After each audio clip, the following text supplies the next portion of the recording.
Good morning, students. How are you all? We will continue with explanation of chapter number 5, Coal and Petroleum, section 2. In session 1, children, we have learned about natural resource, right? What are natural resource? That we get from our nature. In that, we have learned about two types. One is inexhaustible and second is exhaustible. Inexhaustible resources are the resources which can never end. For example, sunlight and air. Sunlight और air ऐसे होते हैं जो कभी भी खत्म नहीं होते हैं. इनएग्जॉस्टिबल हम किसे कहते हैं? जो कभी भी खत्म न हो. There is no end for that energy, right? So that we are getting from nature, and that is sun and air. Second type was exhaustible resources. Now what are exhaustible resources? The resources which can end on certain point of time. So today we are going to learn about exhaustible resources.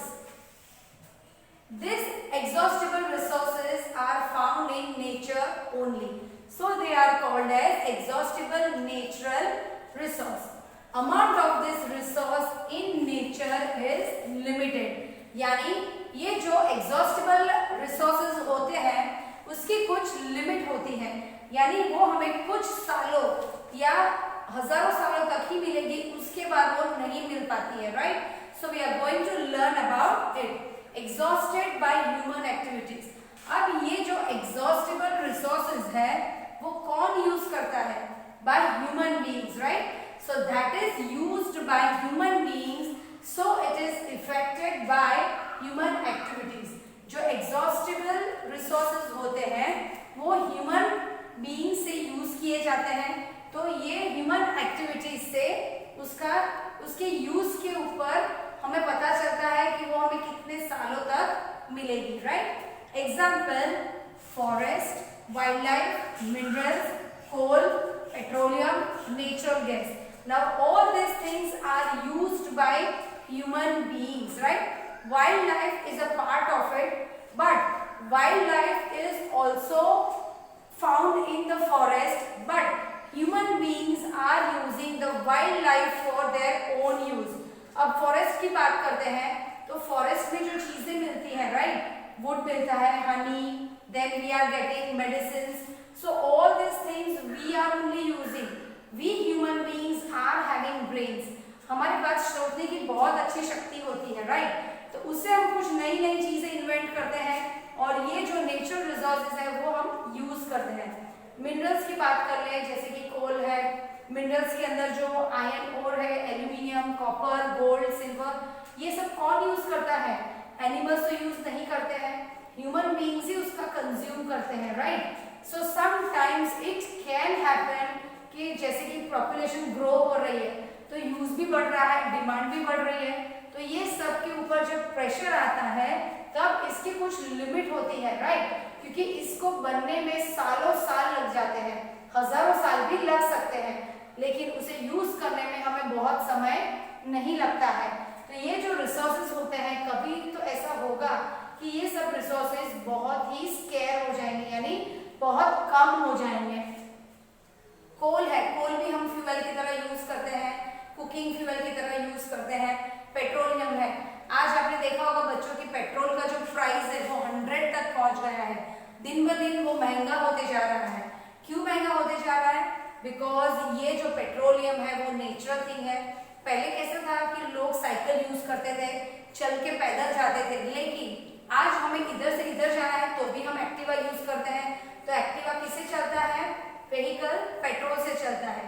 तो जैसे उसका use बढ़ेगा, right, वैसे ही वो कम होते जाएगा, हमें कम मिलेगा. वो कम मिलेगा तो उसकी प्राइस ज्यादा बढ़ जाएगी. That is why day by day the price of petroleum is increasing. One more information, children, I want to give you is because of increase in price of petrol, government is taking one step. Government अब कुछ आगे का सोच रहे हैं कि petrol के price बढ़ रहे हैं, जो मिडिल क्लास फैमिली है, पुअर फैमिली है, उसे अफोर्ड नहीं कर पा रहे हैं, तो उसके ऑप्शन में, और पेट्रोल को हमें सेव करना है फ्यूचर जनरेशन के लिए, तो उसका यूज आपने देखा होगा कि आज सबके घर पे 2 व्हीलर है, 4 व्हीलर है, वो सब चलते कैसे से? पानी से तो कोई चलता नहीं है व्हीकल, राइट? पेट्रोल या डीजल से चलते हैं। तो फिर बच्चों ये जो प्राइस बढ़ रहा है उसके गवर्नमेंट ने 2 पॉइंट्स ढूंढे हैं। एक इलेक्ट्रिक व्हीकल इन्वेंट करके, यानी पब्लिक के सामने कंपनीज ने इलेक्ट्रिक व्हीकल्स रखे हैं ताकि पेट्रोल का यूज कम हो जाए और हम फ्यूचर जनरेशन के लिए बचा पाए। सेकेंड इज ये जो प्राइस बढ़ रहा है तो पेट्रोल समझो कि 1 लीटर हम अपने व्हीकल में डालते हैं तो जितने किलोमीटर चलते हैं तो अपने को मेरे ख्याल से हम लोगों को उसका कॉस्ट 10 रुपीज अराउंड पड़ता है, राइट? तो ये जो इलेक्ट्रिक व्हीकल उसके ऑप्शन में आए हैं वो हमें 20 पैसा पर किलोमीटर का कॉस्ट देता है। So it is so cheaper, right? And it is saving our natural resource of petrol. Then natural gases जो होते हैं वो फ्यूल की तरह यूज होते हैं, इंडस्ट्रीज में यूज होते हैं। तो बच्चों हमारे पास कुछ भी चीज रही, जैसे कि हमारे पास समझो कि हमने फूड ग्रेन्स अपने ड्रम में रखे हैं घर पे 100 kg फॉर एग्जाम्पल, तो साल खत्म होने के बाद वो जो वीट हमने भरे हैं 100 kg वो खत्म तो होने ही वाले हैं क्योंकि उसका डेली यूज हम करते हैं। तो वैसे ही ये जो नेचुरल रिसोर्सेज है अगर हम उसे सोच समझ के यूज नहीं करेंगे तो फ्यूचर जनरेशन के लिए हम कुछ भी छोड़ के नहीं जाएंगे, right? So this is very important that use natural resources in limit and wherever it is required.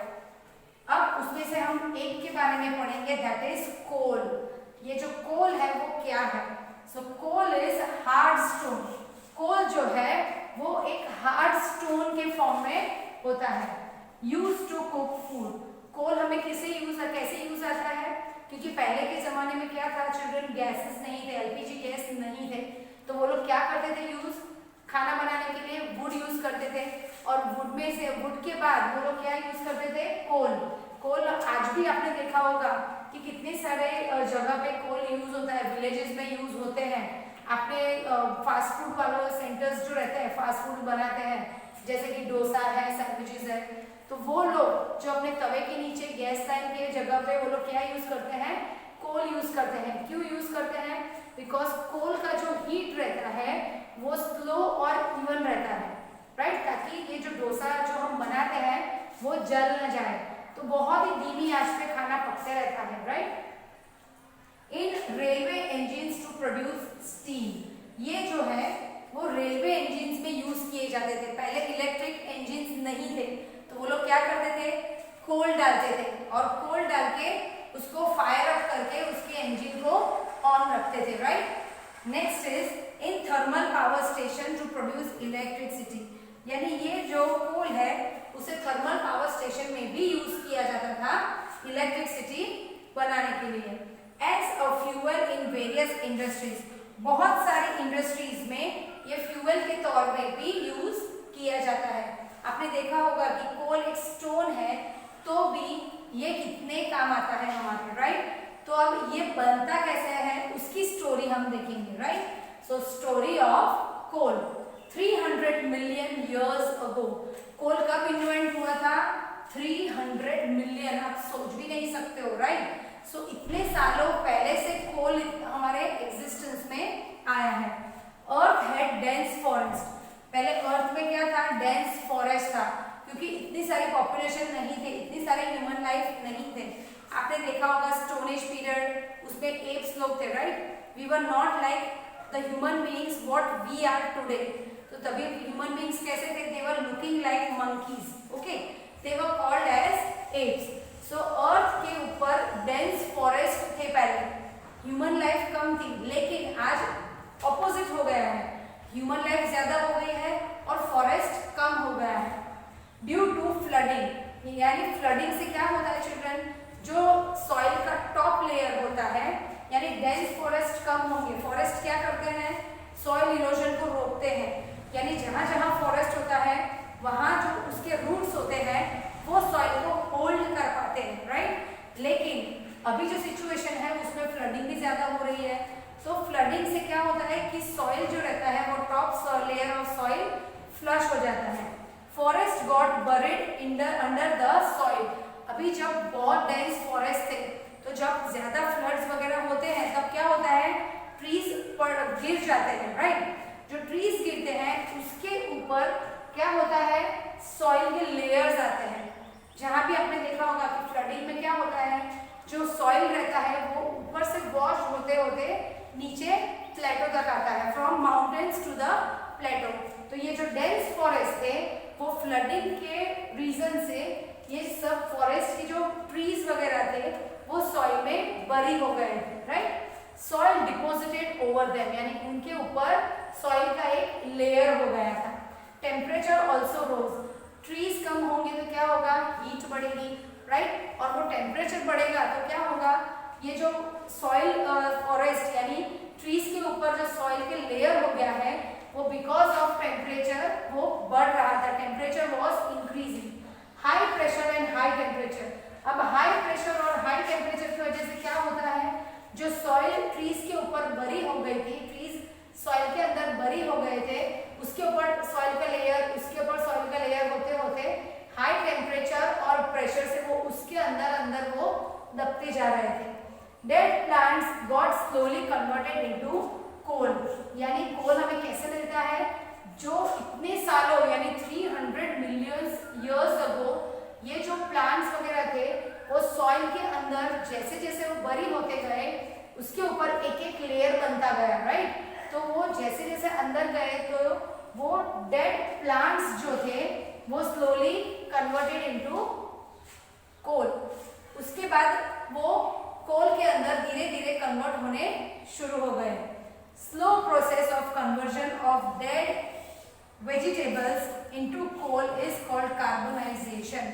ये जो प्रोसेस होता है कि डेड डिकेइंग मटेरियल जो होते हैं प्लांट्स और फॉरेस्ट या ट्रीज के, तो वो सॉइल के लेयर के अंदर दबते दबते दबते बहुत ही अर्थ के बेस के लेयर में चले जाते हैं। आपने देखा होगा कोल माइंस के अंदर लोगों को जाते हुए, तो वो सुरंग में वो लोग जो जाते हैं वो सुरंग 40-40 किलोमीटर डीप होते हैं, यानी कोल हमें सॉइल अर्थ के फर्स्ट लेयर में नहीं मिलते हैं, लेकिन 50 to 60 किलोमीटर मिनिमम उनको डीप जाना पड़ता है, उसके बाद ही उन्हें कोल मिलता है। तो ये जो प्रोसेस है डेड वेजिटेबल्स या प्लांट्स और ट्रीज को कन्वर्ट करने का कोल के अंदर, उसे क्या कहते हैं हम, कार्बोनाइजेशन। तो कार्बोनाइजेशन होने के बाद ही हमें कोल मिलता है। You have seen children, coal is always black in colour. बाद में आपने जब भी कोल देखा होगा अपने खुद के घर पे भी, आप उसको तोड़ोगे तो थिन लेयर्स उसमें से निकलते हैं। What is that?